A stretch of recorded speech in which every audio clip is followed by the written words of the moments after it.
እሺ እንዴት ናችሁ እናንተ ክብራትና ክብራን? ታፕታፕ ስላደረጋችሁ ኮፒ ሊንክ ሼር ስላደረጋችሁ ከልብ አመሰግናለሁ። ወደ ፖለቲካዊ ጉዳዮች እንሄዳለን። ታፕታፕ እያደረጋችሁ አይደለም? 71000 ታፕታፕ ነው የሚታየኝ። የኢትዮጵያ መንግስት ግንቦት 20ን ከብሔራዊ በዓልነት ሰርዞታል። የአዶናይ ጉዳይ ሰዓት አለኝ እንዴ? ተውት ባካችሁ፣ እሱ ሌላ ጊዜ እንሄድበታለን። የሁለት ንክሮች ወግ ነው። ሁለቱ ያኛውም ንክር ነው፣ ጠያቂውም ተጠያቂውም ንክሮች ናቸው። የሁለት ንክሮች ወግ በሚቀጥለው እንዳስሰዋለን።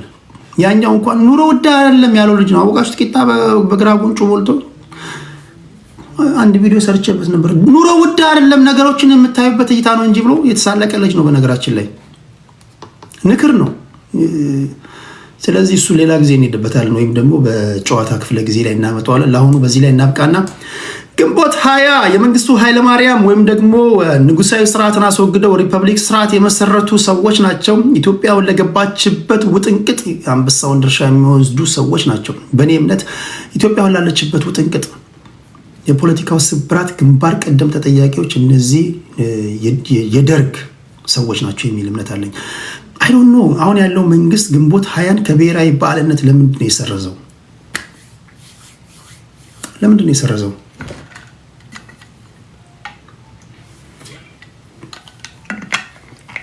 መሰረዙ ትክክል ነው? ግንቦት 20 መሰረዙ ትክክል ነው? እስኪ ላምብላችሁ።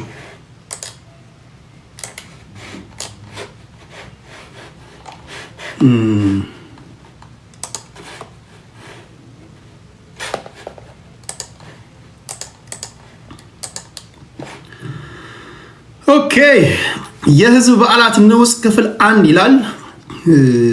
ብሔራዊ በዓላትና ሃይማኖታዊ በዓላት ተከብረው የሚውሉ በዓላት ይላል። ከነዚህ መካከል መስከረም 1 ቀን የዘመን መለወጫ ነው፣ እሱ ይከበራል። የካቲት 23 ቀን የካቲት 23 ምንድን ነው? የካቲት 23ን የሚያውቃለ? የካቲት 23 የሰባኪዎች ቀን በላሉ ደግሞ የካቲት 23 የምን ቀን ነው? የካቲት 23 የአድዋ ድል በዓል ነው። ሚያዝያ 23 የምን ቀን ነው? ሚያዝያ 23 ቀን የሚያዝያ 23 የዓለም የሰራተኞች ቀን ነው። ሚያዝያ 27 የአርበኞች የድል ቀን ነው። ከዚህ ውጪ ግንቦት 20 ነበረ ተከብሮ የሚውል ወይም ደግሞ ብሔራዊ በዓል ተደርጎ። ግንቦት 20 እንደምታውቁት ተፈሪ መኮንን ከስልጣን ከተወገዱ በኋላ ወታደራዊ መንግስት ወደ ስልጣን መጥቷል። ይሄ ወታደራዊ መንግስት መልካምም መጥፎም ነገር ሰርተዋል። በእኔ ትንታኔ እጅግ ዘግናኝ ነገሮችን የሰሩ ሰዎች ናቸው። ከ60ዎቹ ግድያ ጀምሮ የኢትዮጵያ ምሁራኖችን ከማሳደድ የፖለቲካ ምህዳሩን በማጥበብ የኢትዮጵያን ፖለቲካ ወገብ ከመስበር ጀምሮ ትልልቅ ጥፋቶችን ያጠፉ ሰዎች ናቸው። ብዙ ንጹሃኖችን እንደረሸኑ ታሪክ ይናገራል። እነዚህን ስብስቦች ሻዕቢያ፣ ቲፒኤልኤፍ፣ ኦነግ መጨረሻ ላይ ኦነግ ተክጃለሁ ብሏል። እንግዲህ ተክዷል። እንዲሁም ደግሞ ኢዲዩ ዋግምራ ላይ የተመሰረተ ፓርቲ ነው። በጋራ ሆነው አስወግደውታል። ያስወግዱበት ቀን መንግስቱ ኃይለማርያም ከ6 ቀን በፊት ሀገር ኩብለው አገር ጥለው ሄደዋል። ግንቦት 13 1983 ዓ.ም መንግስቱ ኃይለማርያም ከሀገር ወጡ። ግንቦት 20 ኢህአዴግ መራሹ ጦር አዲስ አበባን ተቆጣጠረ። ከዛ በኋላ እንደ አማራ፣ እንደ ኦሮሞ፣ እንደ ትግራይ፣ እንደ ስልጤ፣ እንደ ጉራጌ ፖለቲካ እየሰፋን ማውራት ጀመርን። ከዛ በኋላ አንዱን ስትነኩት ኦሮሞ ጠለነህ፣ አማራ ጠለነህ፣ ስልጤ ጠለነህ፣ ትግራይ ጠለነህ የሚሉ ሰዎች እዚህም እዛም ፈለቁ። ከዚያ በኋላ ፖለቲካ ሀሳብ መሆኑ ቀርቶ ፖለቲካ ብሔር ሆነ። መልካም ነገሮችን ሰርተዋል። መጣሁ እንኳን አንዴ ታፕታፕ እያደረጋችሁ አንዴ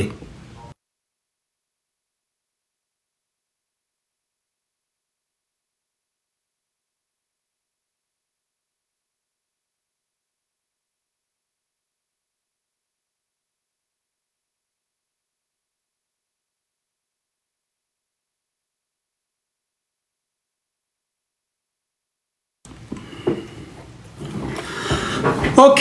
አሁን ግንቦት 20ን ኢህአዴግን ከውስጥ በመጣ ለውጥ አሽቀንጥረን ጣል ያሉት ብልጽግናዎች። በነገራችን ላይ ብልጽግና ፓርቲ እንዴት ወደ ስልጣን መጣ ብላችሁ አንድ ከፍተኛ የመንግስት ባለስልጣንን ብትጠይቁት ከውስጥ በመጣ ስበት ከውጪ በመጣ ግፊት ብልጽግና የሚባል ፓርቲ ተፈጠረ ይላቸዋል። አሮ ነው ምን ማለት ነው ይሄ? ከውስጥ ስበት ከውስጥ የሆነ የሚስብ ኃይል አለ፣ ከውጭ የሆነ የሚገፋ ኃይል አለ፣ በመሃል ብልጽግና ተፈጠረ ይሏቸዋል። ይሄ ነገር ቮልካኖ ነው እንዴ? እሳተ ገሞራም ይመስላል አንዳንዴ ትንታኔያቸው። ብልጽግና እንዴት እንደተፈጠረ እንትን ሲሉ የሚንደገደግ ነገር ነበር፣ የሚንቦቆቦቅ ነገር ነበር፣ ከውስጥ የሚፈለቀለቅ ነገር ነበር። ያ የሚፈለቀለቀው ነገር ከውስጥ በመጣ ከውጭ በመጣ ግፊት ምናምን አድርገው ነው የሚነግሯቸው።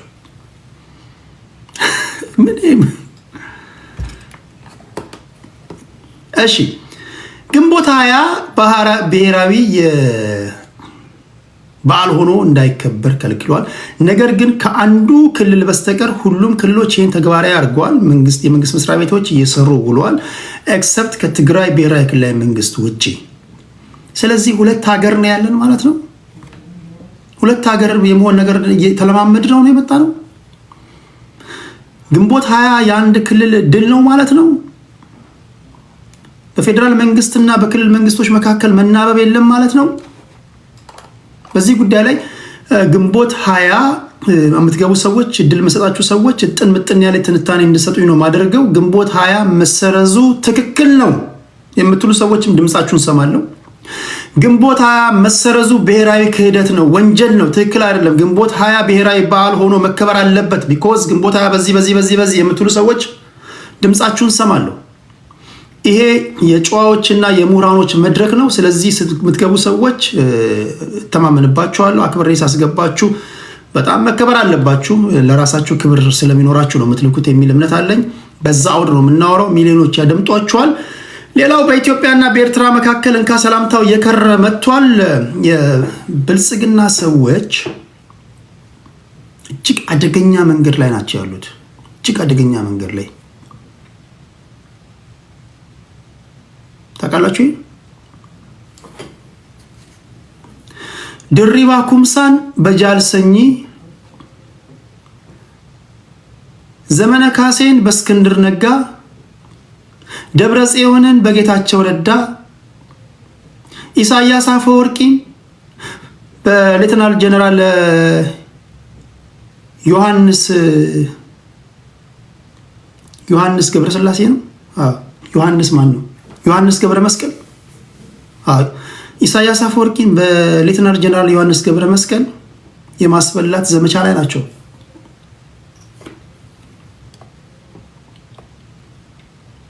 አይገባቸውም ብዙዎቹ የተናገርኩት ንግግር። አሁን እንዲመጡና አንዳንዶች ምን ህዝቡን እርስ በርስ እያባሉት ምናምን ህዝቡን እርስ በርስ እያባሉት መሪው እኮ ዝም ብሎ ምንም እኮ ዶማ ነው ይላል።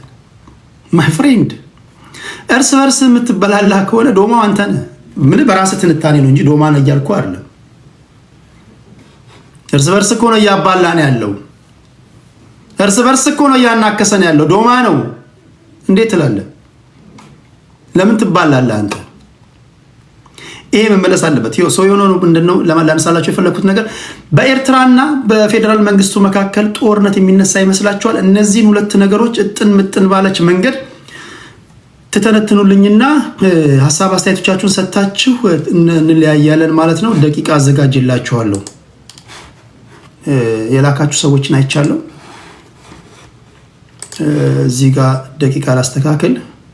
ሌላው አንድ ነገር ልበል፣ ምናልባት ሰዓት ስለሌለኝ ነው እንጂ የፋኖችን ድርድር አስመልክቶ ዛሬ ነገ እያልኩኝ ይህን ነገር እንትን ሳልለው በሃይማኖት ጉዳይ አንዴ ስል በአንዴ በእንትን ስል ጊዜ እየወሰደብኝ እንትን አላልኩትም። አህፋዶች የአማራ ፋኖ ብሔራዊ ኃይል አፋብሃ ነው አፋብሃ ነው አይደል? መጻረ ቃሉ እንደራደራለን ብለዋል። ከመንግስት ጋር እንደራደራለን ብለዋል።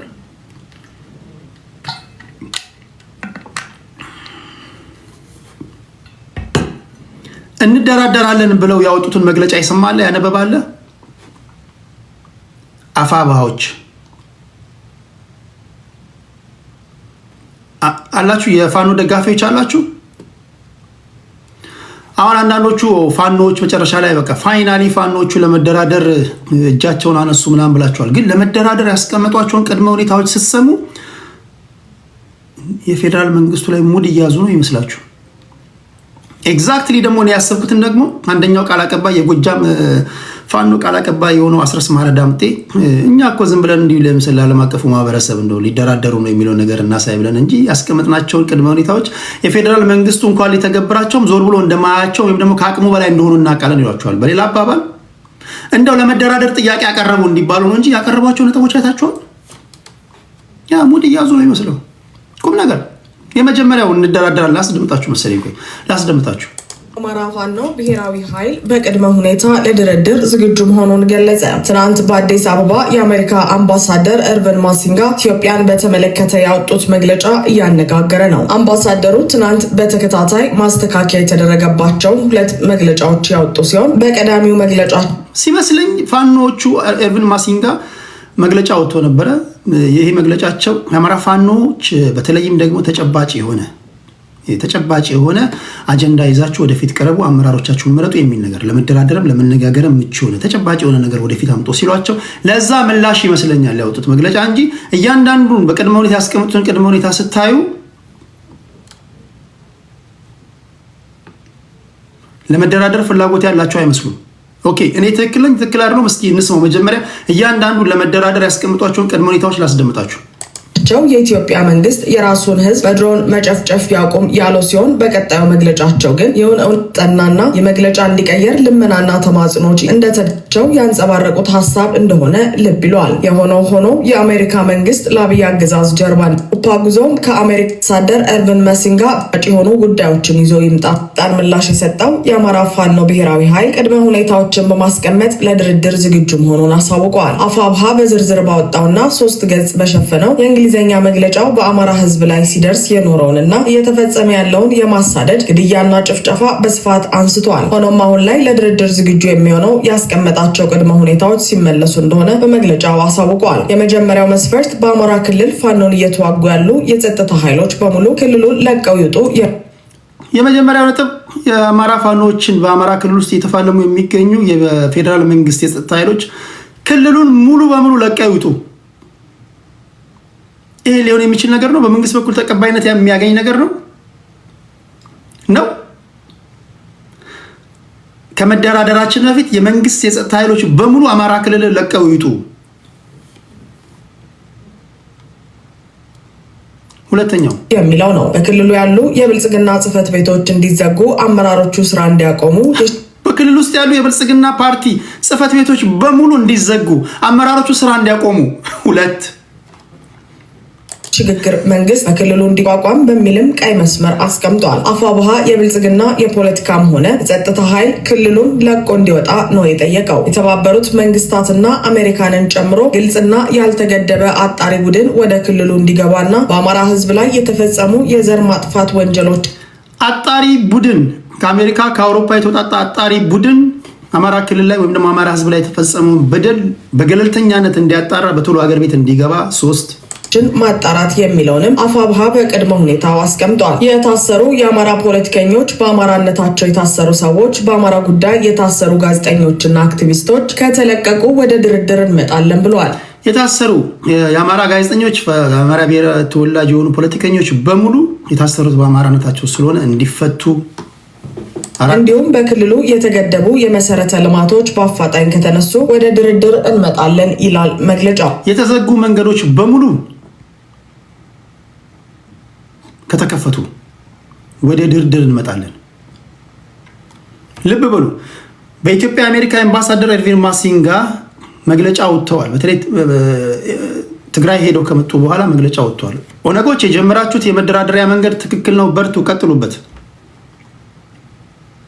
የኢትዮጵያ መንግስት ዜጎችን በድሮን የምትጨፈጭፈውን ነገር ማቆም አለብህ፣ ኋላ ላይም ኤዲት ቢያደርጉትም እንደዛ የሚል መግለጫ ወጥተው ነበር። 3ኛ የአማራ ፋኖች ሪያሊስት የሆነ በቃ ተጨባጭነት ያለው ነገር ይዛችሁ ቅረቡ ሲሏቸው ይሄው እኛ እኮ ታስታውሳላችሁ የዛሬ 4-5 ተነትንላችሁ አንዳንዴ አልተደራደሩም ወይም ደግሞ የመደራደሪያ ነጥብ አላቀረቡም እንዳይባሉ እጅግ ከቦምብ የከበደ ወይም ደግሞ ከባድ ነገር ያቀርቡላል ወይም ኢምፖሲብል የሆነ ነገር እንድንደራደር ትፈልጋለህ? የብልጽግና ፓርቲ ሊቀመንበር መጀመሪያ ከስልጣኑ ይወረድና ከቀሪ የብልጽግና አባላቶች ጋር እንደራደራለን ይለዋል። አሁን ምንድነው መደራደር አይፈልጉም እንዳትላቸው፣ ይኸው እኛ ለመደራደር እኛ ነጥብ ያቀረበን አይደል ይለዋል። ምን አለ? ይኸው አቀረበን እኮ እንዴ በጽሁፍ አላ ይኸው በጽሁፍ አቀረበን። ምን አላችሁ? ይሄ የብልጽግና ፓርቲ ሊቀመንበር ከስልጣን ይወረዳል አይደል እንዴ? እሺ የብልጽግና ፓርቲ ከስልጣን ይወርዳል እኮ እንኳን ብትሏቸው ምክትሉም ይወረድ ምክትሉ ይወረድና እንደራደራለን ይሏል። በሌላ አባባል አንዳንድ ጊዜ ፖለቲከኞች መደራደር የማይሆን ነገር ሲሆን አልተደራደሩም እንዳይባሉ ኢምፖሲብል የሆነ ነገር ያቀርቡላል። ወይም ደግሞ ሊሆን የማይችል ነገር ግን አላቀረቡም እንዳትላቸው አሁን የኤርቪን ማሲንጋ አላቀረቡም ሊሏቸው አይችሉም። ቢኮዝ ይሄው ነጥባችን ይለዋል።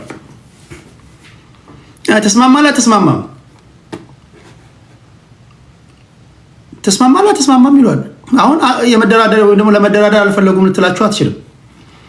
ጥያቄው ሊሆን የሚችል ነገር ነው ወይስ አይደለም ካልክ I don't know. This will be settled in the battlefield እያሉ ነው። በሌላ አባባል የኛ ጉዳይ የሚፈታው ጦር ሜዳ ነው፣ ጦር ግንባር ላይ ነው። ለምሳሌ የዩክሬን እና የራሽያ ጦርነት ማንም አይፈታውም እስካለን አብረን እናያለን። ኢትስ ኢምፖሲብል። ለምንድን ነው ኢምፖሲብል የሚሆነው? የራሽያዎች ቅድመ ሁኔታ አለ፣ የዩክሬኖች ቅድመ ሁኔታ አለ። የራሽያዎች ቅድመ ሁኔታ ምንድን ነው? አንደኛ ዩክሬን በፈር ስቴት እንድትሆን ይፈልጋሉ። ምንም አይነት ራሽያን የሚያሰጋ ወታደራዊ እንቅስቃሴ ሚሊተሪ እንዲኖር አይፈልጉም። ራሽያ የኔቶ አባል አገር እንድትሆን አይፈልጉም። እያንዳንዱ የራሽያ ወታደር ትጥቁን እንዲፈታ ይፈልጋሉ። ራሽያ ዩክሬንን እንደ ስጋት በማትቆጥርበት ሁኔታ ላይ እንድትሆን ይፈልጋሉ። ዩክሬኖች ምን ይፈልጋሉ? ዩክሬኖች የሚያነሷቸው ጥያቄዎች አሉ። አንደኛ ራሽያኖች በእጃቸው የያዟቸው አገሮች ወይም ደግሞ ግዛቶች እነዚህ ክራሚያ የሚባለው ከርኬቭ የሚባለው እነዚህ ሶስቱ ኦብሎስቶችን ጨምሮ ኦብሎስት ማለት በግዛቶች ማለት ነው። እንዲሁም ደግሞ ኦዴሳ እነዚህ እንዲመለሱላቸው ይፈልጋሉ። ይሄ ደግሞ የተበላ ቁብ ነው። ራሽያዎች አይመልሱም። ስለዚህ ምንድነው የሚያደርጉት ካላችሁ በጦር ሜዳ ነው የሚፈታው የራሽያና የዩክሬን ጉዳይ። ምን ማለት ነው? ራሽያኖች አሁን ዚያር ኢን ድራይቨር ሲት። ስለዚህ ምንድነው የሚያደርጉት? ኢስተርን ዩክሬንን በተቻለ መጠን ኮንትሮል ያደርጋሉ። ምክንያቱም ኢስተርን ዩሮፕ ላይ ኢስተርን ዩክሬን ላይ ራሽያ ተናጋሪዎች በብዛት ስላሉ ያንን መያዝ ይፈልጋሉ። ወደ ዌስተርን ወደ ምዕራቡ የዩክሬን ግዛት አንሄድም ነው የሚሉት። ቢኮዝ በጣም አክራሪ ሆነው ይሄ ሩሶፎቢያ የተሞሉ ዜጎች ያሉበት አካባቢ ስለሆነ ማለት ነው። ጦርነቱ ምንድነው የሚሆነው? በጦር ሜዳ የሚፈታ ነገር ነው እንጂ በሚያቀርቧቸው የመደራደሪያ ነጥቦች ኢትስ ኢምፖሲብል። አሁን ዶናልድ ትራምፕ በሁለት ሳምንት ውስጥ እንፈታለን ምናምን ይላቸዋል። ኔቨር። የትኛውንም የፖለቲካ አናሊስት ብትሰሟቸው ማይሆን ነገር ነው ይሏቸዋል። ያንን ወስደን ስንመጣ አሁን ዘለንስኪም ወይም ደግሞ ቭላዲሚር ፑቲንም የመደራደሪያ ነጥብ አላቀረቡም እንዳትላቸው የመደራደሪያ ነጥብ ያቀርባሉ። የመደራደሪያ ነጥቦቻቸው ግን ለማደራደር ምቹ የሚሆን ነገር አይደለም። ልክ እንደዛው የፋኖ ኃይሎችም የመደራደሪያ ነገር እኮ የላቸውም። እኛ ይሄን ይፈልጋሉ እንኳን እንዳንል የሚናገሩት ነገር የለም ትሉ ነበር ከዚህ በፊት። አሁን ይሄው ተናገሩ። ኦኬ የመደራደሪያ ነጥብ የላቸውም ነው የምትሉት? ኦኬ ይሄው 1 2 3 4። አሁን የፌደራል መንግስቱ ምን ይላል? አይቀበለውም ብዬ ነው ማሰቡ። ካልተቀበለው ምን ይሆናል?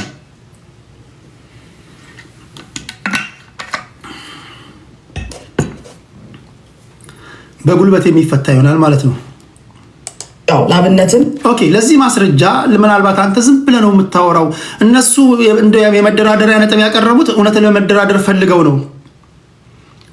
ነው ለመደራደር ፈልገው ከንጹህ ልባቸው በቃ ተሸንፈው ነው ምናምን ካልክ ኦኬ የጎጃም ፋኖ አመራር አስረስ የተናገረው ላስደምጥ እስኪ። ምናልባት ፈልገው ይሆን ከልባቸው ይሆን የመደራደሪያ ነጥብ ያቀረቡት? እስኪ እንስማው። ተናገረ። የአማራ ፋኖ ብሔራዊ ኃይል ማዕከላዊ ኮማንድ አባል አርበኛ አስረስ ማረ በወቅታዊ ሁኔታዎች ዙሪያ ማብራሪያ ሰጥተዋል። በማብራሪያውም የአፋብኃን የአንድነት ጉዞና ቀሪ ስራዎችን በሚመለከት ምላሽ ሰጥተዋል። በምላሹም በድርጅታችን ምስረታችን ወቅት በመግለጫችን እንደገለጽነው ቀሪ ስራዎች አሉ፣ እነሱ በሂደት ይጠናቀቃሉ ሲል ገልጸዋል። እንዲሁም በእስክንድር የሚመራውን አፋሕድ አብሮ ለመታገል ፍላጎት ካለው ለመቀበል ዝግጁ መሆናቸውን አንስተዋል። ድርድርን በሚመለከት ባነሳው ሀሳብም ከእብድ ጋር ማን ይደራደራል በሚል ከዚህ ቀደም ያነሳነውን ሀሳብ እያነሱ የሚወቅሱ አሉ ብለዋል። አሁንም አብይ አህመድ ለድርድር ዝግጁ እንዳልሆነ እያወቅን የእኛን ኃላፊነት ለመወጣት ነው በቅድመ ሁኔታ እንደራደራለን ያልነው ሲል ጠቅላይ ሚኒስትሩ እንደማይቀበል እያወቅን ከነሱ አልቀርም እንዳይባል ነው እኛ የመደራደሪያ ነጥቦችን እኮ በመግለጫ ያወጣ ነው ይላል። አይ ነው አብዛኞቹ የፋኖ ደጋፊዎች አሁን በጎጥ ጉዳይ ላይ ነው ያሉት። አሁን እዚህ ውስጥ ያላቸው በሙሉ የሌላ ብሔር ተወላጆች እንደሆናቸው ነው የምትሰሙት እንጂ አሁን ዞር ብትሉ አብዛኞቹ በጎጥ ጉዳይ ላይ ነው ያሉት። እነሱ እየሰሙ አይደሉም። ለእናንተ ነው እየነገርኩ ያለሁት።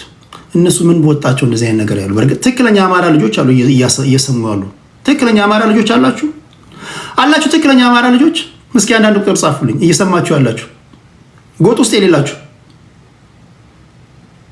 የሌላችሁ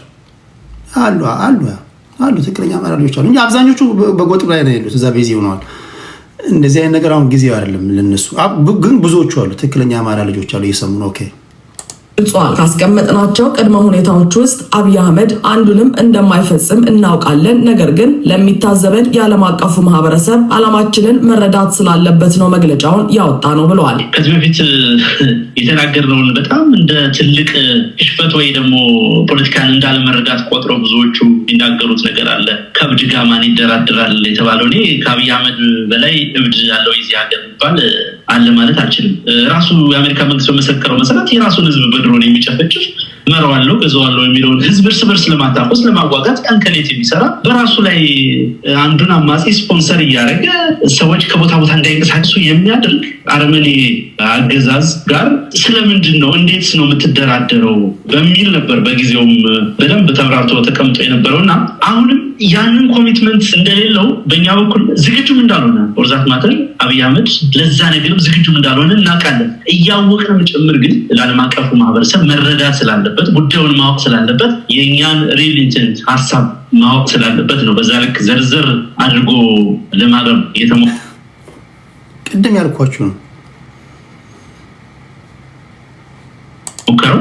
ከቅድመ ሁኔታዎቹ አንዱንም መፈጸም አይፈልግም። አብይ አህመድ መፈጸም የሚፈልገው በጀላላ በሽማግሌ ካቀረብናቸው የመደራደሪያ ነጥቦች አንዱንም እንደማይፈጽም እናውቃለን። ወይም ደግሞ የፌዴራሉ መንግስት አንዱንም ፈጽሞ ሊስማማ ወይም ደግሞ ለድርድር እንደማይቀመጥ እናውቃለን። ኦብቪየስሊ ያቀረቡት ነገር አንደኛ ቅድም የዘረዘርኩላችሁ ነው። የፌዴራል መንግስት ወታደሮች በሙሉ አማራ ክልል ለቀው ይውጡ፣ የብልጽግና ፓርቲ ጽሕፈት ቤቶች በሙሉ ይዘጉ፣ መንገዶች ይከፈቱ፣ የታሰሩ በሙሉ ይፈቱ የሚል ነው።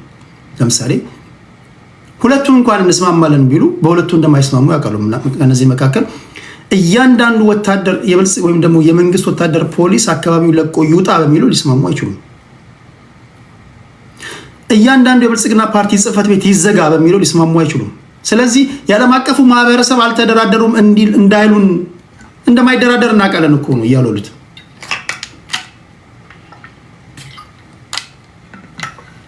በሌላ አባባል ምን ማለት ነው? ለመደራደር ቅድመ ሁኔታ አስቀመጥክ ማለት ትደራደራለህ ማለት አይደለም። አንዳንዴ በድርድር ጥያቄ እንደማይፈታ እያወቅ ዓለም አቀፉ ማህበረሰብ አልተደራደሩም እኮ መደራደር አይፈልጉም እንዳይለ ዝም ብለህ እንትን ትላለህ። ባርጌኒንግ ጀስት ፓወርን ለማሳየት አንዳንድ ነጥቦችን ታስቀምጣለህ፣ ልክ እንደ ራሽያ እና እንደ ዩክሬን ማለት ነው። ስለዚህ ይሄ ምን ይሆናል? በዓለም ታሪክ በዓለም የፖለቲካ ታሪክ ሁለት አካላቶች ጦርነት ገጥመው በድርድር ማይስማሙ ከሆነ የሁለቱ ጉዳይ የሚፈታው በጦር ሜዳ ነው ማለት ነው። ቺዝ ያሳዝናል። ይሄ ነው የሚሆነው። ከዚህ ውጭ ሌላ የለም። በቄስ በመነኩሴ እያንዳንዱን የፋኖ አመራር ታጋይ እያታል። ኦኬ ክብራትና ክብራን፣ በዚህና በግንቦት 20 እጥን ምጥን ያለች ነገር ነው የምትነግሩኝ የምትገቡ ሰዎች። ነገር ቢበዛ ባህያ አይጫንም። አንድ ሰዓት ቆይታ አድርጋለሁ ከእናንተ ጋር። የመጀመሪያው ነገር ግንቦት 20 ከብሔራዊ በዓልነት መሰረዙን እንዴት አያችሁ? ትክክለኛ ውሳኔ ነው? እዚህ ጋር ደቂቃ አስቀምጥላችኋለሁ።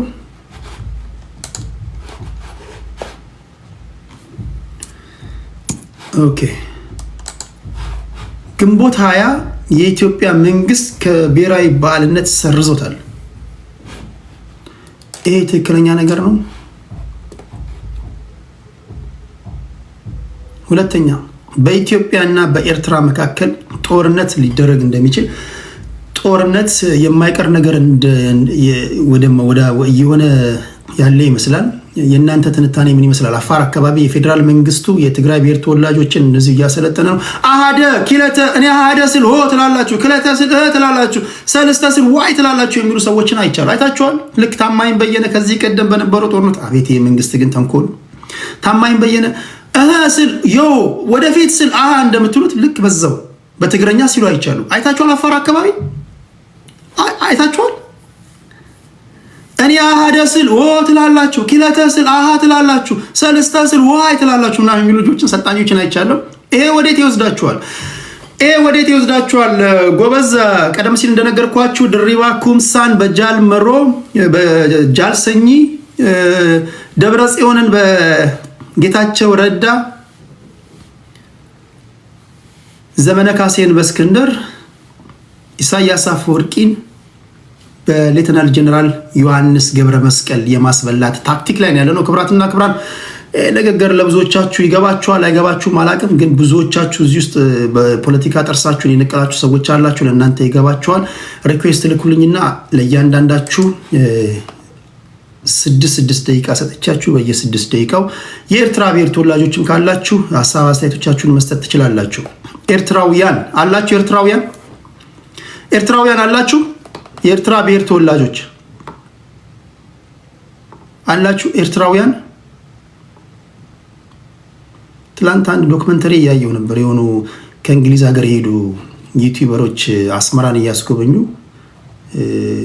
አስመራን እያየው ነበርና ከደርግ ጋር የኤርትራ ብሔር አልኩኝ፣ የኤርትራ ዜጎች ልበል። ኦኬ የኤርትራ ዜጎች ከደርግ ጋር በነበረው ጦርነት እነዚህ የወደሙ ታንኮችን መሳሪያዎችን እያሳዩ በወቅቱ የነበረውን መጽሐፍ ስለነበረው ጦርነት መጽሐፍቶችን አንብቤ ስለነበረ በቃ ምንም በማላውቀው ጉዳይ በትዝታ ወደኋላ ሄጄ ነበር አስመራን እያየሁኝ ማለት ነው። እና ይገርማል እያልኩኝ ያ ሁሉ እልቂት የተፈጸመበት ይሄ የቀይ ኮከብ ዘመቻን ወደኋላ ያስታወሰኝን አንድ ዶክመንተሪ እያየሁኝ ነበር ለማለት ያ ነው። ኦኬ የኤርትራ ዜጎች ካላችሁ እድል ይሰጣችኋል።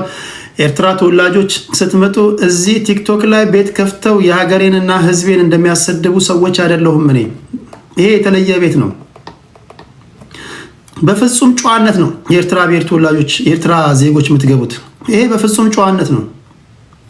ዘሞመንት የኢትዮጵያን ሕዝብና ሀገሬን ዲስሪስፔክት አደርጋለሁ ካልክ በቂጣ አስቀምጣለሁ። ምንም በዚህ ዚሮ ቶለራንስ። ፖለቲካን ግን መስራት ትችላለህ። በዛው መጠን አንተንም መከበር አለብህ። አንተንም እንዲዘልፉ፣ አንተም እንድትሰደብ፣ አንተንም ዲስሪስፔክት እንዲያደርጉ አላደርግም። ፌር ነው ፌር ነው እንጂ ይሄ ሌሎች አእምሯቸው እንደጎደሉ ሰዎች ዝም ብለው ቤት አስከፍተው እንደሚያስቀድዱ እንደዛ አስበኝ እንዳትመጣ። አፈርሰውን ያስማማል አይደል? ፌር ነው። ስለዚህ እንደዛ ነው የማደርገው። ኦኬ ቶሎ ሰዎችን ላስገባ። መጀመሪያ የምንጀምረው ከግንቦት 7 ነው። 8 ደቂቃ ላድርግ። ከግንቦት 20 ዋንጋሪ ጤና ይስጥልኝ። ጤና ይስጥልኝ። እንዴት ነህ ቴዲ? ሰላም ነው ወይ? አለው እግዚአብሔር ይመስገን። አለው 8 ደቂቃ አለ። እስኪ በሶስት ጉዳዮች ላይ ሄድባቸው። ሰምታል ብዬ አስባለሁ። መድገም አይጠበቅብኝም። ሰምቻለሁ። የመጀመሪያ ኢሹ ፍሬም አደራረግን ለማረም ፈልጌ ነው። ግንቦት 20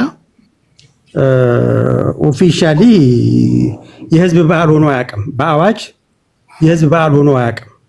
ለምሳሌ በልማድ ነው እንጂ በ1988 ዓመተ ምህረት የህዝብ በዓል ኢህአዴግ በነበረ ጊዜ ራሱ የህዝብ በዓላትን የሚያውጅ አዋጅ ወጥቶ ነበር በኢትዮጵያ በ1988 ዓመተ ምህረት። በዛ ውስጥ ራሱ አልተካተተም። ዝም ብሎ በልምድ ነበር ሲከበር የነበረው። ግን መስሪያ ቤት አይዘጋም። አዋጅ አይዘጋም። አዋጅ ላይ በህግ መሰረት የለውም። ምክንያቱም ሎጂካሊም ካሰብከው እኔ የመንግስት መስሪያ ቤት አዋጅ አይዘጋም ነው። በአዋጅ አይዘጋም አይደለም፣ በአዋጅ አይዘጋም። ኦፊሻሊ በአዋጅ ልክ እንደሌላው ለምሳሌ እንደ አድዋ እንደ ዘመን መለወጫ ምናምን በአዋጅ ላይ የህዝብ ክብረ በዓል ነው ተብሎ የተዘጋ ቀን አይደለም ቀኑ በአዋጅ። ስለዚህ የብልጽግና መንግስት ባለፈው ያወጣው አዋጅ ላይ ግንቦት ሃያን እንደ ክብረ በዓል አድርጎ አላወጀም። እንዲያውም ምን ጨመረበት? ይሄኛው የብልጽግና ያወጣው አዋጅ ላይ ማንኛውም ልማዳዊ አከባበሮችም ዋጋ የላቸውም በሚል ሽሮታል ማለት ነው። አውቶማቲካሊ ህወሓት መራሹ ኢህአዴግ በነበረበትም ጊዜ የአዋጅ መሰረት አልነበረውም። ስለዚህ ያልነበረ ነገር ተሻረ አይባልም። በልምድ ነበር ሲተገበር የነበረው። እኔን ብትጠይቀኝ በግል ግንቦት ሃያ መከበር አለበት ወይ? ለምሳሌ መቀሌ ግን ሲያከብሩ ሁሉም የመንግስት መስሪያ ቤቶች ስለሚብሩ ያው ገዢው ፓርቲ ስለሚያዝ ነው። ኢህአዴግም እኮ በነበረ ጊዜ እኮ ይዘጋ ነበር፣ ፍርድ ቤት ይዘጋ ነበር ምናምን በልምድ ነው እንጂ የአዋጅ መሰረት አልነበረውም። ስለዚህ እኔን ብትጠይቀኝ ግን እኔን በግሌ ግንቦት ሃያ መከበር አለበት ወይ ብለህ ብትጠይቀኝ ግን ለምሳሌ አዲሱ አዋጅ ታስቦ የሚውሉ ክብረ በዓላቶች አሉ። ለምሳሌ ብሔር ብሔረሰቦች ቀን ታስበው ይውላል እንጂ ተዘግቶ አይውልም። ታስበው የሚውሉ ቀናቶች አሉ፣ ስራ ማትፈታባቸው። ስራ የምትፈታባቸው ደግሞ የህዝብ በዓላቶች አሉ፣ ስራ ማትገባባቸው ማለት ነው። አንዱ ለምሳሌ ብሔር ብሔረሰብ በዓል ታስበው ይውላል እንጂ ስራ አትዘጋበትም። የግንቦት ሃያን ግን አንደኛ ሲጀመር እርስ በርስ የተሸናነፍንበትን ክብረ በዓል እንደ ክብረ በዓል ብሎ ማሰብ ራሱ ልናፍርበት ነው የሚገባው። አፄ ኃይለሥላሴን አሸነፍን ብሎ ደርግ አከበረ፣ ደርግን አሸነፍን ብሎ ኢህአዴግ አከበረ። እንዲህ አይነት ነገር አንዱ ከእርስ በርስ መንፈስ የምትወጣው ለኮመን ለሁሉም ኢትዮጵያዊ ኮመን። ለምሳሌ አድዋን በምታከብርበት መንፈስ የአድዋን ክብረ በዓል ለሰው ልጅ እኩልነት ለዓለም ገጸ በረከት አድዋ ሌላ ነው። የፈለግኩት የአድዋን ክብረ በዓል የምታከብርበት ገብቶኛል። ደርግን ግን ማንም ያሸንፈው ማንም ደርግን ይሄ ደርግ የተባለን ሰው ምሁራን በላ የኢትዮጵያን ፖለቲካ ምህዳር ያፈራረሰ የወታደር ስብስብ እንደው በመወገዱ የኢትዮጵያ ሕዝብ ማክበር የለበትም ብለህ ነው የምታስበው?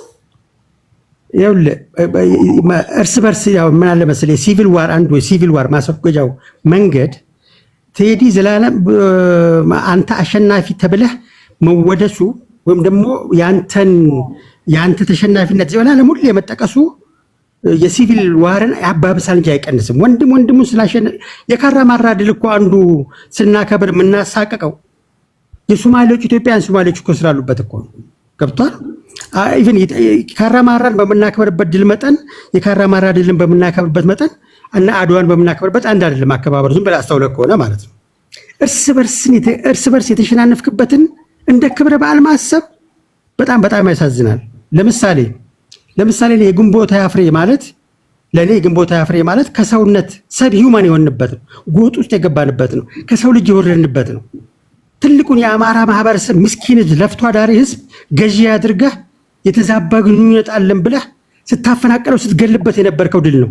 ይሄንን ድል ሳከብር የአማራ ህዝብ ቁስል ላይ ነው የማከብረው። እንደ አንድ ሰው እንደ ሲቪላይዝድ ሰው ሳስብ አማራን ህዝብ ማከብር ከሆነ ግንቦት ሃያን ላከብር አይገባኝም። ግንቦት ሃያን ስታከብር በቅርቡ በሚሊዮኖች የሚቆጠሩ ወጣት ያጣንበት ነው።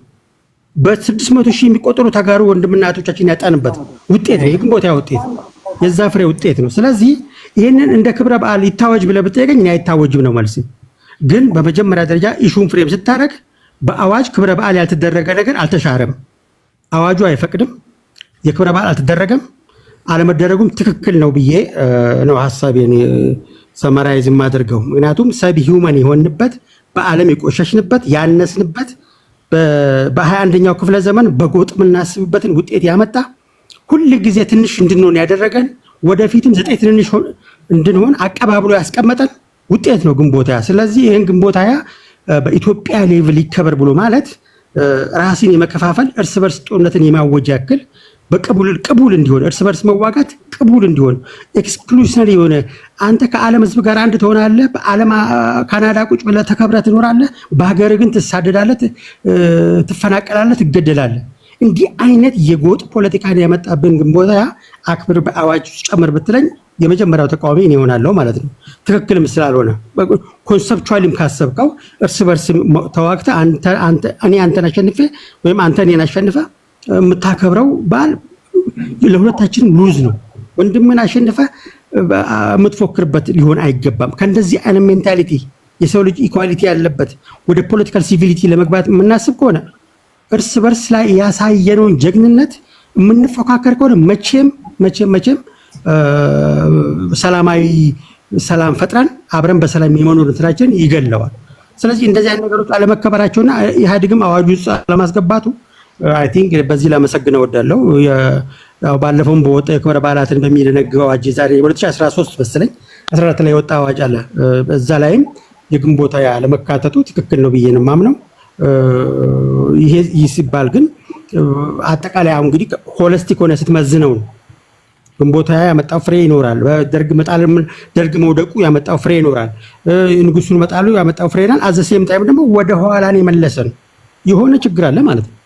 ኦኬ ንጉሱን በመጣላችን ከዛው በታች ይኖር ነውና ሰብ ሂውመን ያደረገን የድል ውጤት እንደ ናሽናል ክብረ በዓል ህዝብ በዓል አድርጎ ማክበር በተለይ ትልቁን የአማራ ማህበረሰብ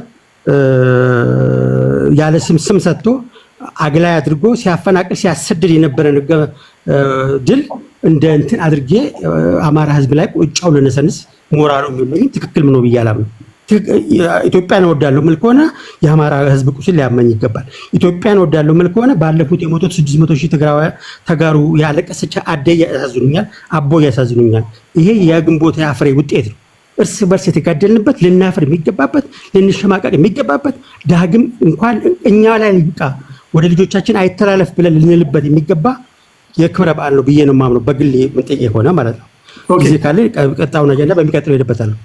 በኤርትራ እና በኢትዮጵያ ጉዳይ ላይ እንሄዳለን። አንድ ነገር ግን ልበል፣ ተፈሪ መኮንንን ከስልጣን ያስወገዱ ምንም አይነት የፖለቲካ እውቀት የሌላቸው ከተወሰኑ ሰዎች በስተቀር ምንም አይነት የፖለቲካ እውቀት የሌላቸው አጥናፉ አባተ አማካኝነት የተመሰረተ የአራተኛ ክፍለ ጦር ስብስቦች ናቸው። ጆናታን ዲምቢምቤ የሚባል ጋዜጠኛ የአዲስ ዓመትን ምክንያት በማድረግ ሁን ብለው በተቀነባበረ ሴራ ራብ ተፈጥሯል አሉ። ያን ለኢትዮጵያ ሕዝብ አሳዩ። ተፈሪ መኮንንን ከስልጣን አስወገዱ። ኢትዮጵያ ትቅደም ብለው ወደ ስልጣን መጡ። ከዛ በኋላ ለኢትዮጵያ ሲለፉ ሲደክሙ የነበሩ ምሁራኖችን ሁሉ ያለ ፍርድ ቤት ትዕዛዝ የረሸኑ ሰዎች ናቸው። እነ ጸሐፌ ትእዛዝ አክሊሉ ሀብተወልድን እነ ሉል አስራተ ካሳን ማን ያልተረሸናል? ከዛ በኋላ 3 የሀገሪቱ ፕሬዝዳንቶች የተገደሉበት ነው። አብዛኞቻችሁ እንደምታውቁት ጀነራል አምዶም እንዲህ የተረሸኑበት ነው። ተፈሪ መኮንንም አገዳደላቸው እንደዚሁ የሚታወቁት ነው። ከዛ በኋላ ተፈሪ በንቲን ኑሩ ብሎ ጠሩት። ተፈሪ በንቲን መጡ፣ እሳቸውም እንዲሁ የተገደሉበት ነው። ከዛ በኋላ 1981 ላይ መፈንቅለ መንግስት አሲረዋል ተብሎ ፍርድ ቤት ወታደራዊ ፍርድ ቤት ተቋቁሞ ፍርድ ቤቱ እድሜ ልክ እንኳን ሲፈርድባቸው የገደሉ ናቸው። እነ ፋንታ በላይን እነ አማ ደስታን የምታውቁት ነው ኢትዮጵያ ውስጥ የሆነውን ነገር። ከዛ በኋላ ከውጭ ሀገር ኢትዮጵያን ለማዳን አጀንዳ አይዲያ ይዘው የመጡ የፖለቲካ ፓርቲዎችን ያሳደደ ስብስብ ነው። እንግዲህ ባነበብኩትና በገባኝ ደረጃ እነ መኢሶን ሰዎች እነ ኃይሌ ፊዳ የተረሸኑበት፣ ተስፋዬ ደበሳይ እንደምታውቁት የሆኑበት፣ የኢህአፓ ሰዎች የተሳደዱበት ኢትዮጵያ ውስጥ የሀሳብ የበላይነት እኛ መጀመሪያ ይህን ንጉሳዊ ስርዓት ካስወገደን በኋላ የፖለቲካ ሰዎች ስላልሆንን ወደ ካምፓችን እንመለሳለን፣ እኛ የመጣነው ንጉሳዊ ስርዓትን ለማስወገድ ነው ብለው የኢትዮጵያን ሕዝብ ካታለሉ በኋላ ዙፋኑን ከያዙ በኋላ የሙጥኝ ብሎ ስልጣን ላይ ተቀምጠው ሀሳብ ያላቸው የፖለቲካ ፓርቲዎችን ያሳደዱ፣ ወጣቶችን የገደሉ መልካም ነገሮችን ሰርቷል። እነሱ ፌርነስም የምናገረው ነገር አለ። ነገር ግን በኢትዮጵያ ታሪክ ወርቃማ የሚባለውን እድል ያመከኑ ስብስቦች ናቸው ብዬ አስባለሁ። ብዙዎቹ በዚህ ሀሳብ ይስማማሉ ብዬ አስባለሁ። ከዛ በዘለለ ግን ደርጎች መልካም ነገር እንዳደረጉ ይነገርላቸዋል። ለምሳሌ የመሬት ጥያቄ መልሰዋል። በተቻለ መጠን የብሔር ብሔረሰቦች ቆጠራ እንዲካሄድ አድርገዋል። ከንጉሳዊ ስርዓት ወደ ሪፐብሊካዊ ስርዓት እንድንመጣ አድርገውናል። የሃይማኖት እኩልነት በተቻለ መጠን እንዲመጣ ማድረግ ችለዋል። ፍትሐዊ የሀብት ክፍፍል እንዲኖር አድርገዋል። እኚህ ነገሮችን ማድረግ ይቻላል፣ መጥቀስ ይቻላል። በተረፈ ግን እውቀት ያጡ ስብስቦች፣ ምንም አይነት የፖለቲካ እሳቤ የሌላቸው ሰዎች አሁን ለገባንበት ውጥንቅጥ የአንበሳውን ድርሻ መውሰድ ካለባቸው መውሰድ የሚገባቸው ሰዎች። በነገራችን ላይ እነ ጸሐፌ ትእዛዝ አክሊሉ ሀብተወልድን ሲገሉ እያንዳንዱ እነዚህ 60ዎቹ ተገደሉ በተባሉበት ሰዓት ማክሲመም እንደው በፍርድ ቤት ጉዳያቸው ይታይ ቢባል ማክሲመም ፍርድ ቤት ሊፈርድባቸው የሚችለው ከ5 ዓመት ያልዘለለ ነው። ነገር ግን ጠላት እንኳን በዚህ ደረጃ ሊገደል በማይችልበት ደረጃ በጭካኔ ለሀገር የደከሙ እና አክሊሉ ሀብተወልድን የምታውቋቸው ናቸው። የብሔራዊ ባንክ ያቋቋሙ፣ ኢትዮጵያ አየር መንገድን ያቋቋሙ፣ ኢትዮጵያ የአፍሪካ ህብረት መቀመጫ እንድትሆን የተሟገዱ የምታውቁት ነው። ይሄ ካዛብላንካ እና ሞኖሮቪያ ግሩፕ ላይ የነበረውን ፍጥጫ ታውቃላችሁ። እያንዳንዱ ኢትዮጵያን በዱር በገደሉ በዲፕሎማሲው መስክ አንቱ እንድትባል ያደረጉ ዜጎችን ምሁራንን የበላ መንግስት ነው ደርግ። ከዚህ ውጭ ሀቅ ካላቸው ልናወራ እንችላለን። ይህን ስብስብ እነዚህ አላዋቂ ሰዎች ያውም ደግሞ አላዋቂ መሆናቸው በጣም የሚገርማቸው ጀነራል ሆነው ወታደራዊ እርከን ላይ ጫፍ ላይ ተቀምጠው ከእግረኛ ወታደር ጋር የሚመሳጠሩ ጀነራል ላይ ተቀምጠው ጀነራል ሆነው ማለት ነው የሀገሪቱ ወታደራዊ አዛዥ፣ የምድር ኃይል አዛዥ፣ የአየር ኃይል አዛዥ ሆነው ከሚዋጋቸው አካል ጋር የሚመሳጠሩ ሆዳሞች ናቸው። በነገራችን ላይ ራሳቸውን የበሉ ሰዎች ናቸው። ይሄ አላዋቂ ስብስብ መወገዱ ከኢትዮጵያ ህዝብ ላይ ከኢትዮጵያ ህዝብ ጫንቃ ላይ እረፍት አይደለም ወይ? እንደው መከበር ይሄ ካልተከበረ ምን ሊከበር ይችላል? እኚህ ሰዎች ስልጣን ላይ ቢቀጥሉ ኖሮ ኢትዮጵያ እንደ ሀገር ልትቀጥል የምትችልበት ቦታ አለ ወይ? ብዙዎቹ የሚያነሱት ጥያቄ ነው። ቢኮዝ የነበረውን ውጥረት የምታዩት ነው። አንዳንዶች ደግሞ የለም ደርጎች ተፈሪ መኮንን ከስልጣን አስወገዱ፣ ከዛ በኋላ ኢህአዴግ መጣ፣ ከደርግ የባሰ ስርዓት ገነባለን፣ በብሔር ብሔረሰቦች እንድንባላ አደረጉን፣ ልክ እንደ መኪና ታርጋ እንደሚለጠፈው ሁሉ በክልል ሲዳማ፣ ወላይታ፣ አማራ፣ ከምባታ፣ ኦሮሞ ብሎ ከፋፍለውን እርስ በርስ አባሉን፣ አይተንም ሰምተንም የማናውቀው አደጋ ውስጥ አሉን የሚሉ አሉ። ስለዚህ በተቻለ መጠን የሁለቱንም ወገን ሰምተን ግንቦት ሃያን እንዴት ነው የምታዩት? ይሄ በዓል ግን ታስቦም የሚከበር ይሁን ብሔራዊ በዓል የሚሆን እንደው እንዳይከበርም እንዳይታሰብም መደረጉ ትክክል ነው ወይ? እነዚህን ስናነሳ ለነዛም ለደርጎችም ፌርነስ ለሻሪዎችም ፌርነስ ሚዛን ላይ አስቀምጠን ቢሆን ይሻላል እና በተለይ አንዳንዶቻችን ስንገባ ኮምፕሊትሊ ከደርግ ጥላቻም እንዳይሆን ኮምፕሊትሊ ከቲፒኤልኤፍ ጥላቻም ወይም ደግሞ ከብልጽግና አፍቃረ ብልጽግና ደጋፊ መሆናቸው እንዳይሆን በተቻለ መጠን እውቀት ያለው ነገር እንድናደርግ ስለፈለኩኝ የሚያደምጡ ሰዎች እውቀት ያለው ነገር እንዲያገኙ ማለት ነው። ዋና ጋሪ እንደ ሁል ጊዜው አመሰግናለሁ። አንድ ዙር ይኖርሃል። በኢትዮጵያና በኤርትራ ጉዳይ ላይ ጦርነት ሊነሳ ይችላል ወይስ አይችልም የሚለውንም ትሄድበታለህ። ይሄ ባነሳሁት ጉዳይ ላይ ደግሞ የደርግን ጉዳይ አስመልክቶም የተወሰነ ደቂቃ ትወስዳለህ፣ እዛው ትሆናለህ። ፋክት ኒውስ ጤና ይስጥልኝ። አብሮ ይስጥልህ። እንዴት ነህ? አለሁልህ፣ እግዚአብሔር ይመስገን። ያንተስ ሀሳብ ምንድን ነው? እሺ፣ አመሰግናለሁ። እያዳመጥኳችሁ ነው።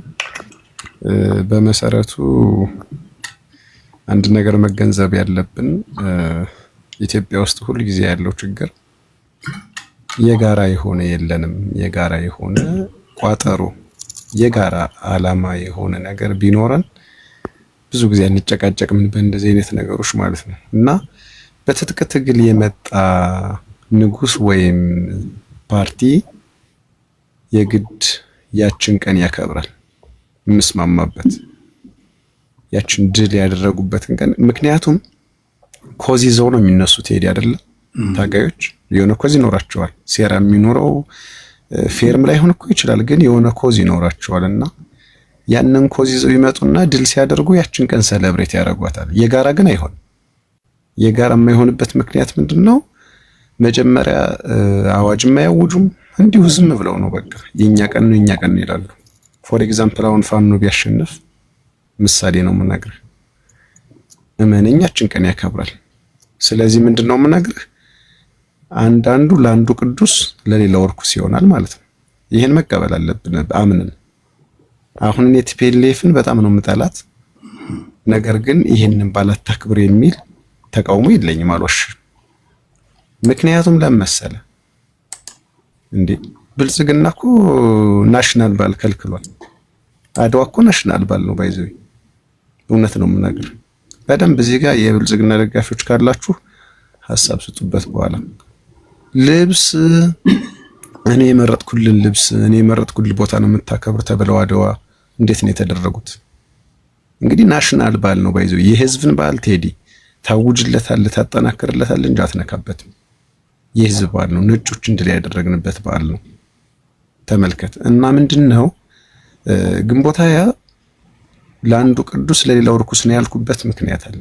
እንደ ቅድም ወንድሜ እንደተናገረው የሆነን ህዝብ ፈርጆ የመጣ ፓርቲ ነው። እንደ ፓርቲ ስታዩ ቃለ ጉባኤዎች ምናምን ማስረጃዎችም አሉ። አብኖች አቅርበዋቸው ምርጫ ላይ ተከራክረውባቸዋል። በእነዚህ ጉዳይ የአማራን ህዝብ ፈርጆ ነው የመጡ ህዋቶች ምናምን የሚል ነገር የነፍጠኛው ስርዓት ምናምን ገዥ መደብ አድርገው ስህተት ነው። አሁንም መማር ካለብን ሁላችንም ቁጭ ብለን በጠረጴዛ ዙሪያ ማውራት መወያየት ነው።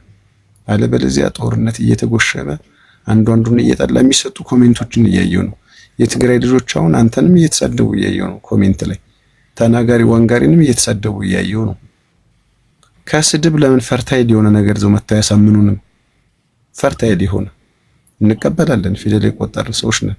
በሎጂክ በፋክት በፊገር ካሳመኑ እንቀበላለን። አንተም ጎበዝነት ትቀበላለህ። አንተ ቤት ብቻ ነው ባይዞ ሐሳብ የምሰጠው። የሚገርም ሌላ ቤት አየሁት የሚል ካለ ይመስክርብን። ምክንያቱም ስታወያይ በጨዋነት ነው የምታወያየው። እድል ትሰጣለህ፣ ታዳምጣለህ። እየጎራበጠህ ራሱ ታዳምጥ ነው ደስ ነው። ስለዚህ ምንድነው እዚህ ቦታ እንዳልኩት ትግራይ ክልል ሊያከብሩት ይችላሉ፣ ኮዝ አላቸው ብያለሁ።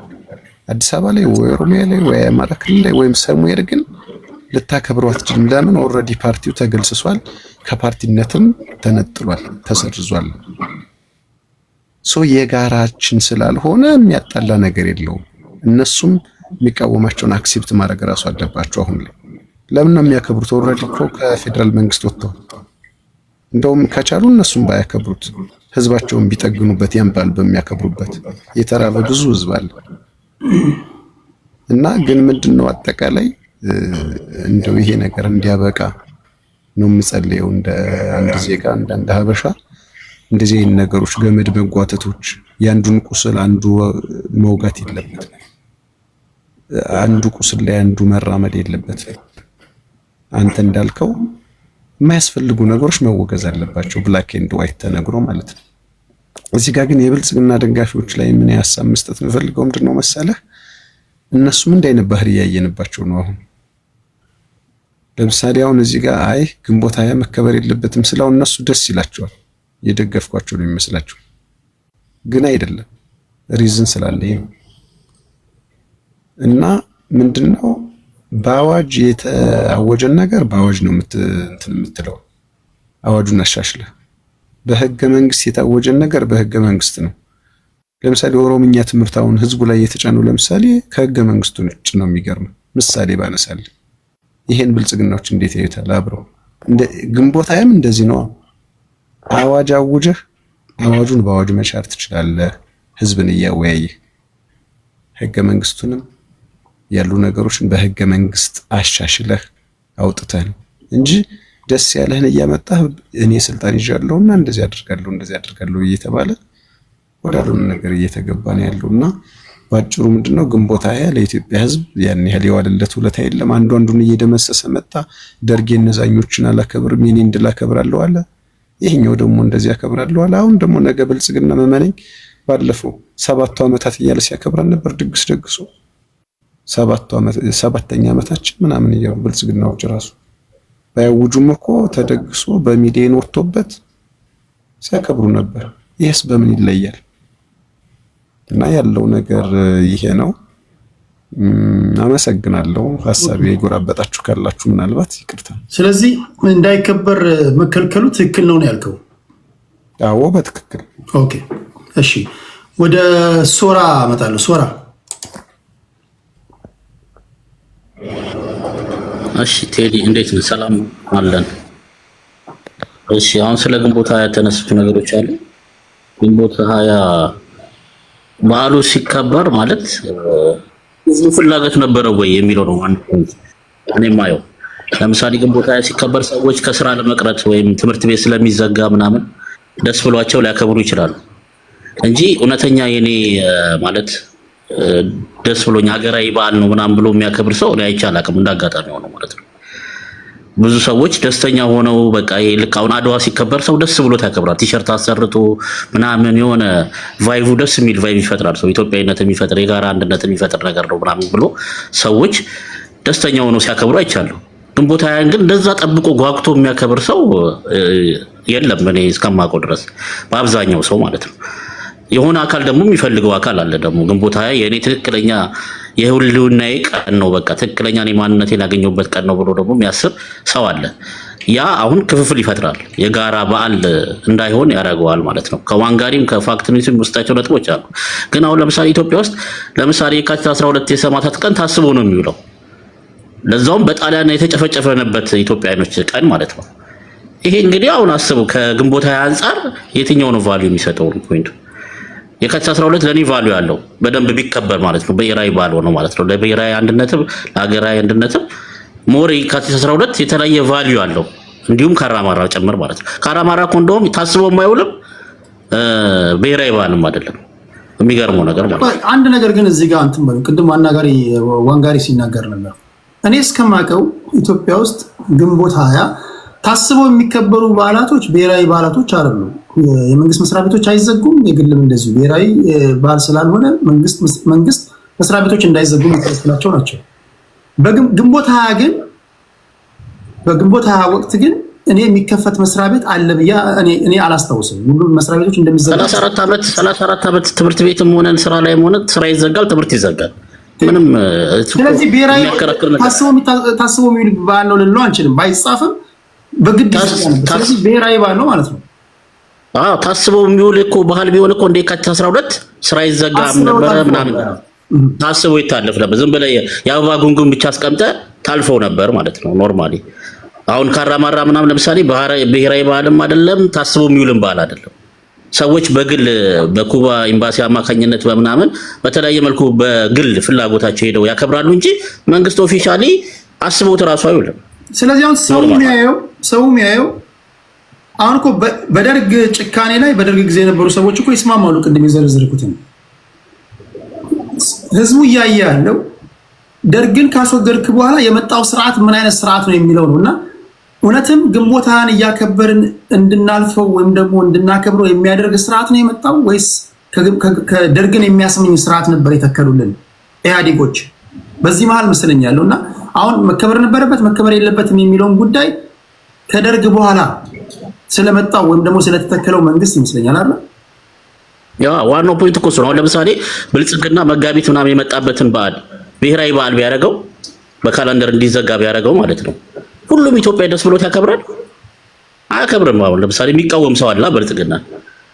እንደዚህ ነው የሚሆነው። ገብቷል? የእርስ በርስ የሚለው ቅድም ዋንጋሪ ፖይንቱን የምጋራው በዚህ ነው። የእርስ በርስ ሲሆን የጋራ ሀሳብ ሊኖር አይችልም።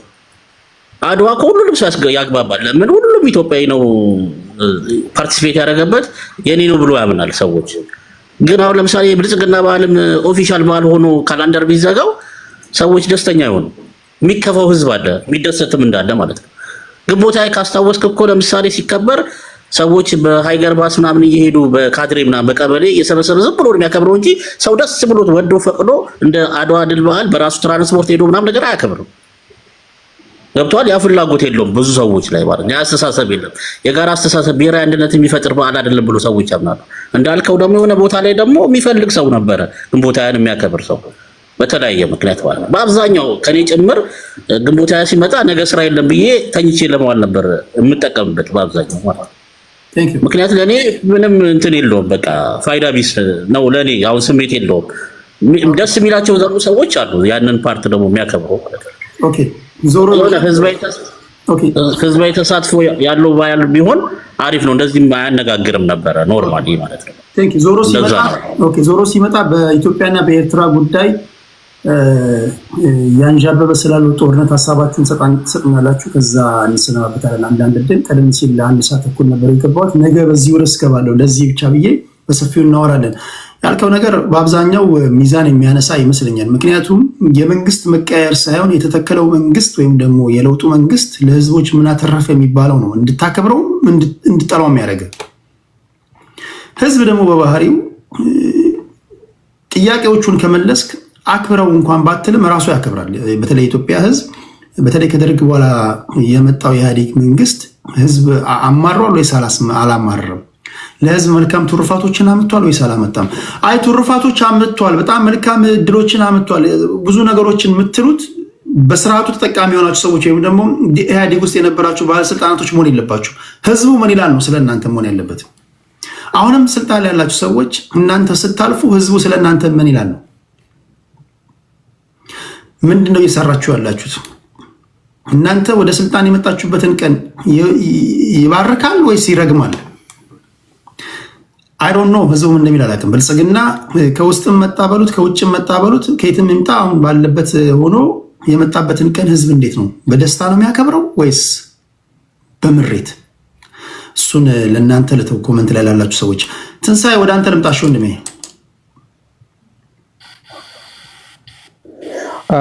ሰላም ቴዲ።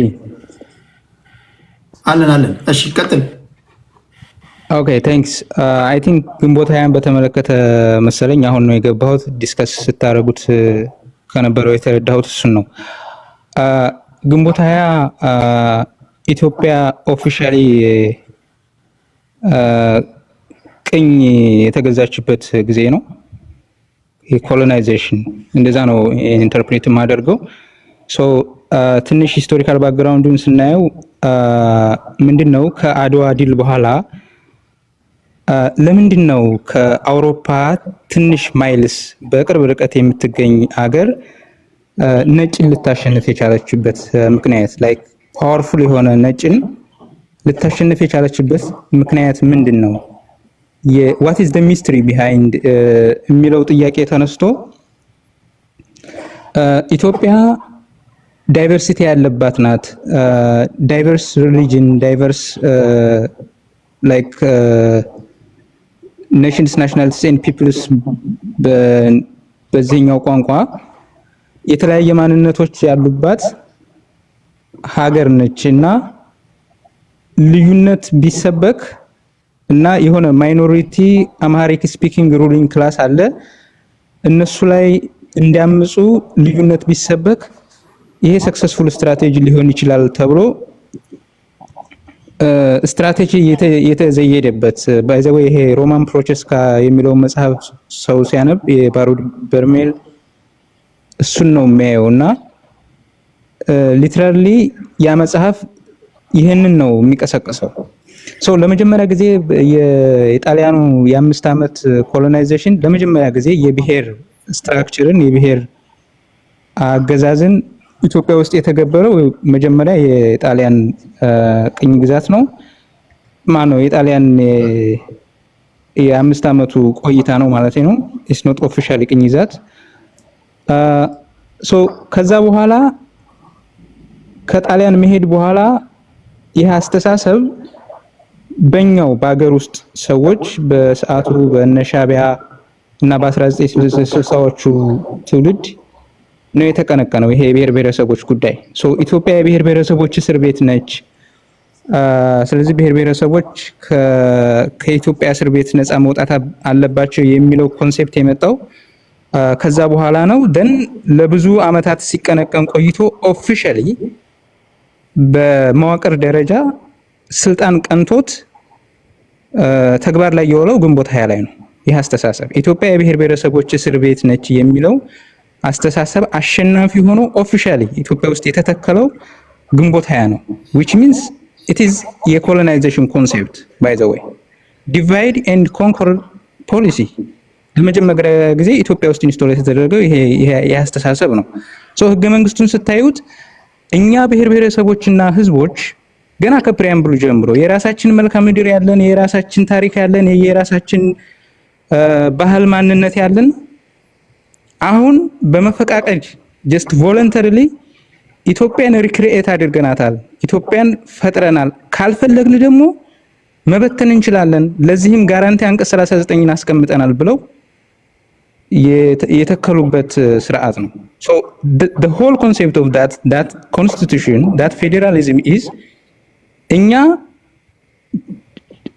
አሁን በኢትዮጵያ እስር ቤት ውስጥ አይደለንም።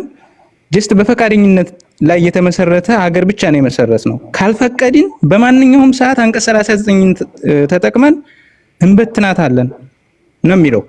ሶ ጋራንቲ ተቀምጧል። አንቀጽ 39 የሚለው ሊትራሊ ባይ ዘ ዌይ አንቀጽ 39ን ኬርፉሊ ማንም ሰው ማንበብ ይችላል። ምንም የሚያግድ ነገር የለው። አንዳንዱ ሰው ፕራክቲካል አይደለም ምናምን ይላል።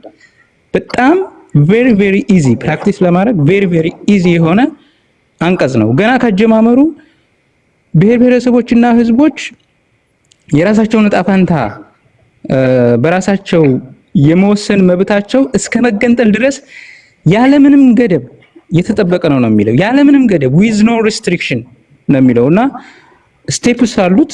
ስቴፖቹን ስታዩቸው ምንም ላይክ የዩኒላተራል ዲሲዥን ነው። ለምሳሌ አንድ ክልል ወይም አንድ ብሔር ለመገንጠል ቢጠይቅ የሌላን ኢትዮጵያኖችን ይሁንታ አይጠይቅም። ሌሎች ፓርቲሲፔት ማድረግ አይጠበቅባቸውም። ሶ ኢትስ ጀስት ዩኒላተራል ዲሲዥን እና ይሄ ቅኝ ግዛት የተተከለበት ቀን ነው ግንቦት 20 ማለት። አንድ ነገር ማለት ፈልጋለሁ ጀስት 30 ሰከንድ ወስጄ። አሁን ይሄ ብልጽግና ሰዎች አዚፍ የተለየ ነገር እየተገበሩ ይመስል ግንቦት 20 ለመኮነን የሚሞክሩ አሉ። you are practicing the same thing። ተመሳሳይ ቅኝ ግዛት ውስጥ ነው ያለ ነው። ግንቦት 20ን የምታወግዝ ከሆነ ወይም ደግሞ ቲፒኤልኤፍን ወይም ሻቢያን የምትቃወም ከሆነ መጀመሪያ ይህን አገዛዝ ቀይር፣ ይህን ስትራክቸር፣ ይህን ፌዴራሊዝም መቀየር ነው። አለበለዚያ the same thing ኢምፕሊመንት እያደረግ ግንቦት 20ን ክሪቲሳይዝ ማድረግ አይቻልም። thank you so much ቴዲ። ኦኬ ያነሳው ነገር በአብዛኛው በብዙ ኢትዮጵያውያን ዘንድ ሲነገር የምታደምጡት ነው። ደርግን አስከፊነትን ልክ እንደነገርኳችሁ ሁሉ ደርግ ከተወገደ በኋላ ምን አይነት ስርዓት ነው አገሬ ላይ የተተከለው?